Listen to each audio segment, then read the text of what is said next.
Ayan, nagsisimula na ang asawa ko.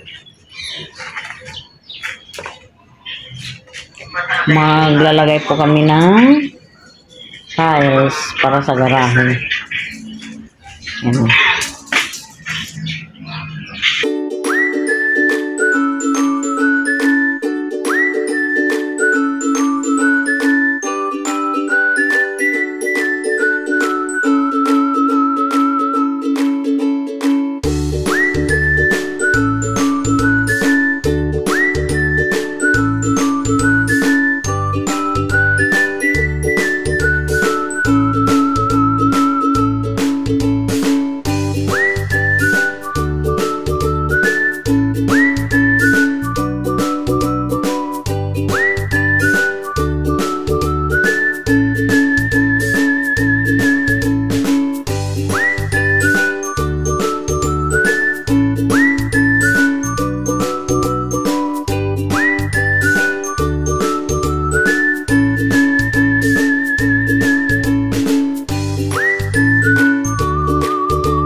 Sigurado kaya na pantay.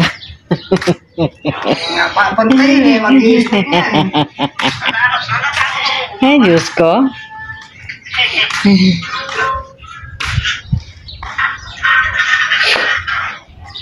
Ganito lang ang ginagawa ko namin dito.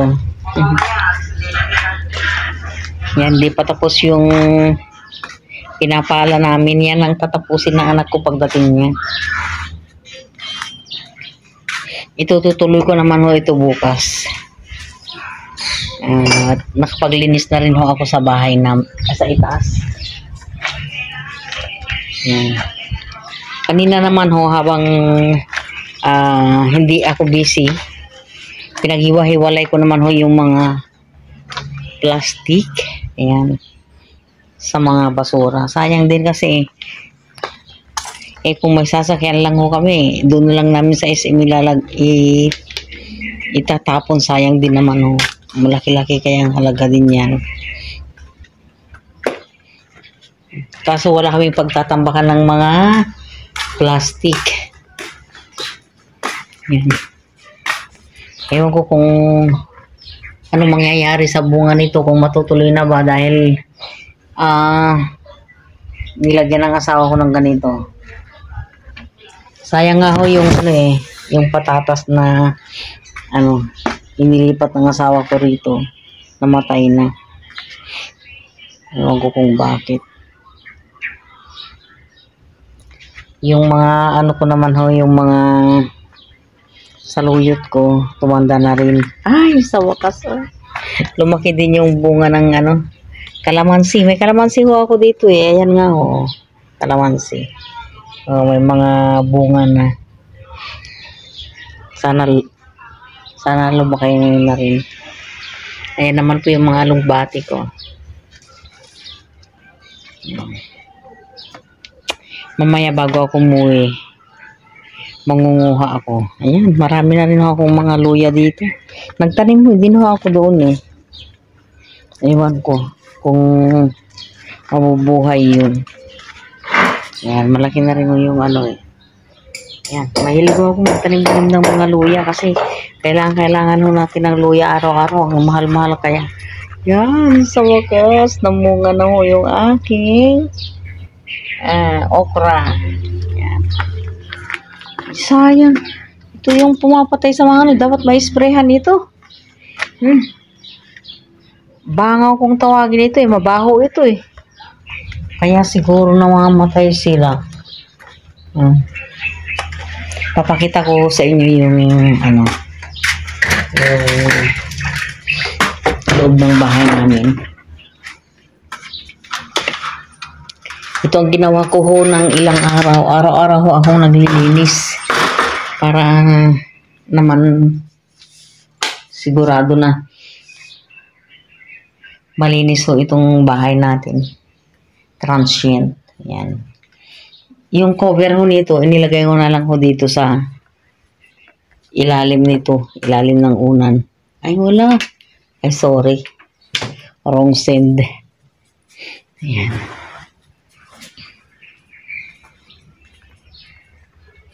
Yan. Ito ho yung aming kitchen. Yan. Sayang nga ho yung microwave namin na pinaayos. Hindi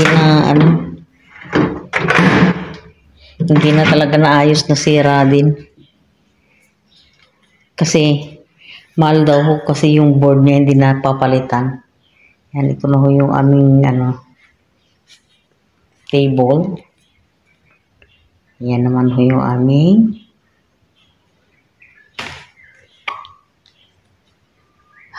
sopa.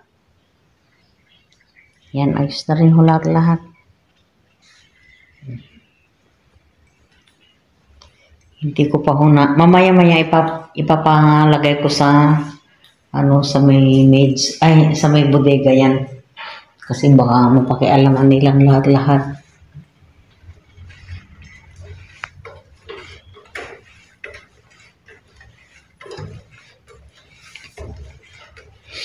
Yan, malinis na rin lahat. Wala na tayong problema. Ngayon, bukas ang gagawin ko na lang, i-map ko na lang uli ng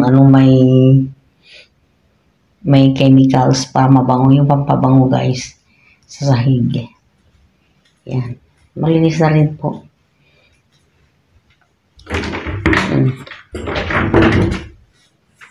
Nagtataka kayo na siguro kung bakit walang kumot. Itong kumot, ito ho yung kumot niya. Ito naman yung naka-bedsheet niya. Ganyan hong ginagawa ko.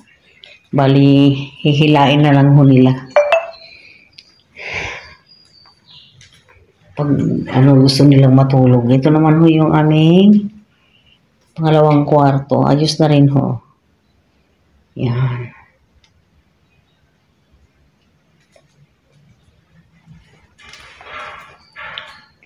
Ganon din ho itong aming CR. Nalinis ko na rin ho.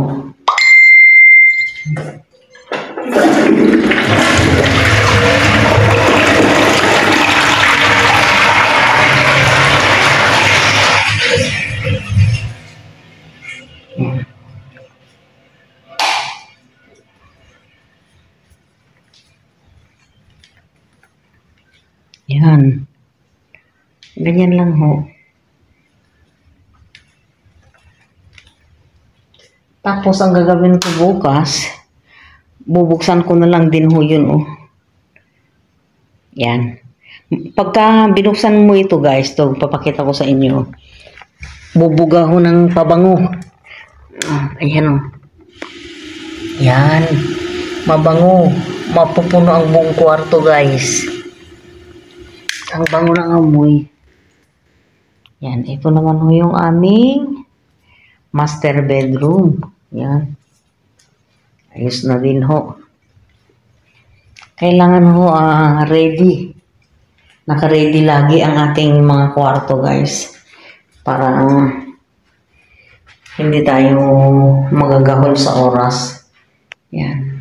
Ganyan lang ho ang ginagawa ko araw-araw. Pero nakakapagod din ho Mahirap hong magpalit ng mga unan, mga punda, mga bedsheets, ganyan ho. Mahirap ho.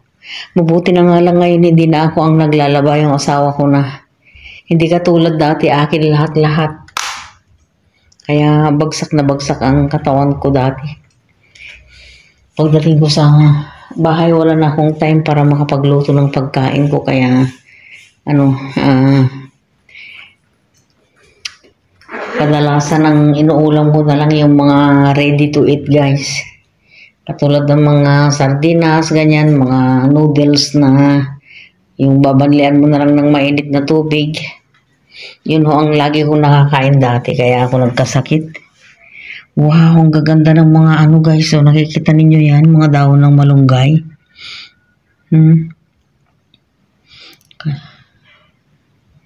Kaya lang, bago ko makakuha niyan guys, ay kailangan mo pang kailangan mo pa ng panungkit. Saka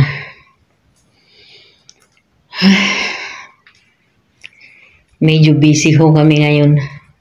Kasi magagawa na naman kami ng tiles, tapos bukas may guest na naman.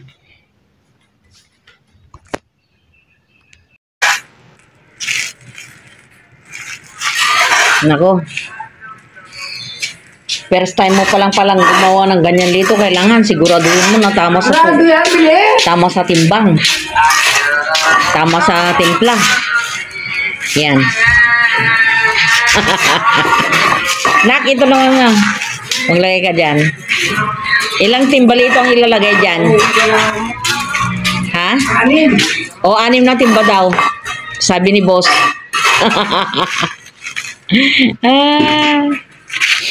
Yan o. Ako ang namili sa kulay na yan eh. Basta may kulay.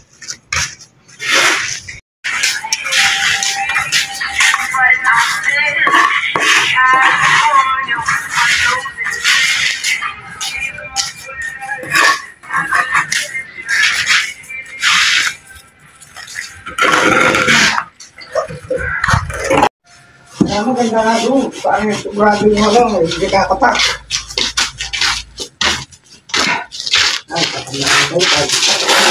Bigyan mo na ng pakal.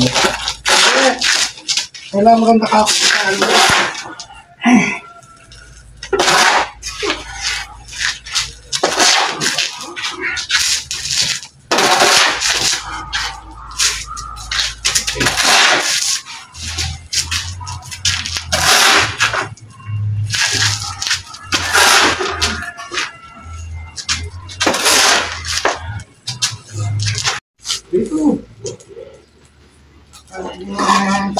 Sigurado lang yan, hindi kakapak ha.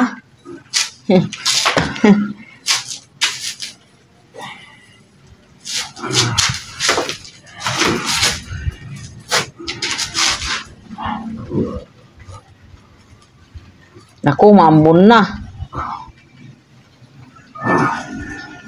Bukas na ulit.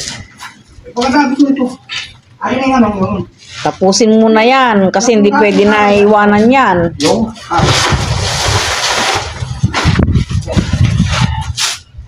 Magdagdag na ako. Oo, kulang pa yan.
Yan, pagkatapos tiles na, andito naman siya sa may CCTV.